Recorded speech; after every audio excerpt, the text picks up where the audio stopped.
He says there are 6 people involved in his son's murder, and he will not say much until all of them are captured and brought to justice. It is the other big change the city has undergone, the massive volunteer effort that's been mobilized in the wake of this disaster. The story that this young girl tells, many would call absolutely terrifying. The jury deliberated for less than an hour before returning 4 guilty verdicts. Steve Nodine walked out of that courtroom without handcuffs, convicted on the least of all the charges he was facing. Well, a pharmacist in Pascagoula, Mississippi, is pulling a fast one. She's 9 years old, weighs 88 pounds. A powerful little 9-year-old. I tell you what, she reminds me of myself. I know, you guys are both 88 pounds. Right. No, just kidding. That was a low blow.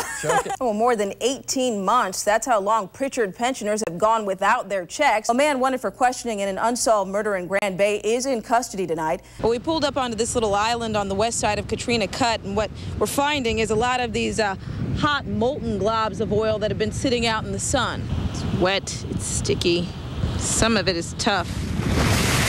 Back in the boat, the brothers on board to keep searching. Local 15 News has live team coverage on the disaster in Alabama tonight. We begin with Local 15's Riel Creighton, who's on the ground in Tuscaloosa.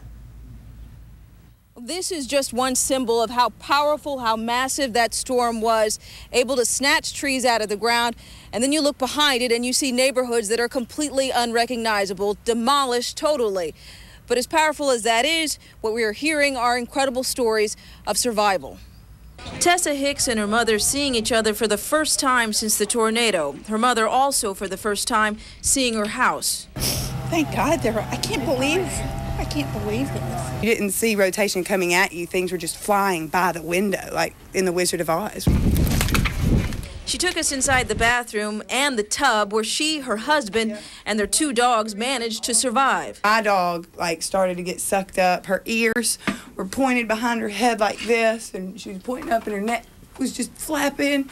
And some force, grace of God, something that I know I don't personally possess, just pushed down, and we made it. It was the power of the storm. She says she's never felt anything like it.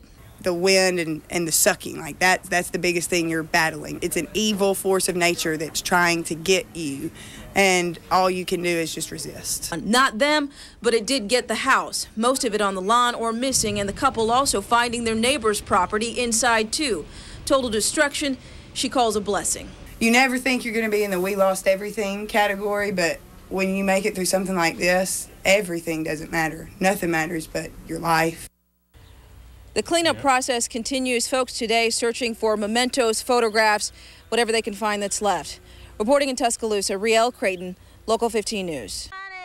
Pritchard pensioners this time putting pen to poster board. Pay us our money. Arriving early to the usual council meeting for a demonstration out front. We're to the point to where we need to make a point. A new tactic, said pensioner Jerry Mosley, trying something different to get paid.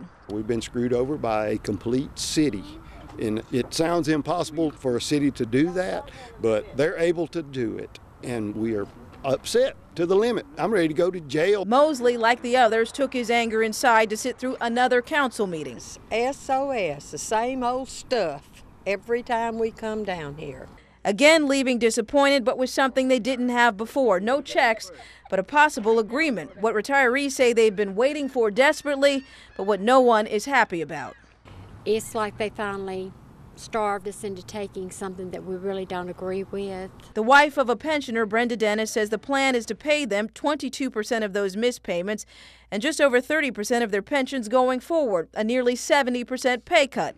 Dennis says she believes the city has held out for 20 months as a bargaining chip. It's been a stall process. They went bankruptcy, that was a stall, then they did nothing, and the retirees have just decided, 34% is better than nothing. Now, for pensioners to get paid, we're told the city has to pass an ordinance. That did not happen tonight, but a judge has ordered them to pass a plan by next Friday, the 13th. Reporting live in Pritchard, Riel Creighton, Local 15 News.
Now, for pensioners to get paid, we're told the city has to pass an ordinance. That did not happen tonight, but a judge has ordered them to pass a plan by next Friday, the 13th. Reporting live in Pritchard, Riel Creighton, Local 15 News. Riel, thank you. Now,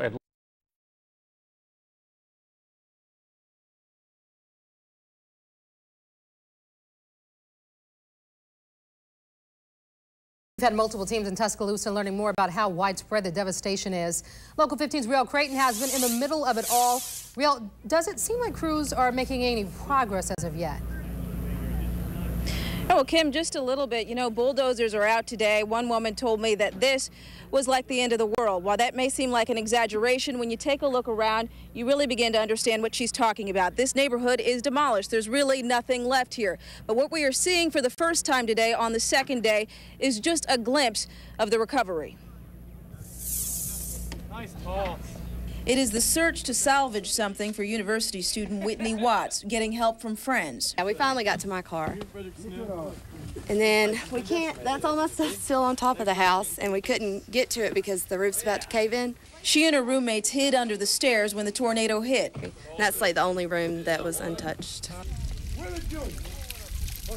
But everywhere it's the same, in every direction, destruction or nothing at all. Where some businesses stood, no longer even any evidence they even existed. This used to be a Smoothie King. For B.J. Hines, a day also spent looking for survivors. We have no power at our office, so we don't have access to the computer. An insurance adjuster, he's trying to hand out checks. Today, a hard job. Red X's now mark the doors that have been searched, and no one is home. Unfortunately, a lot of them look like this.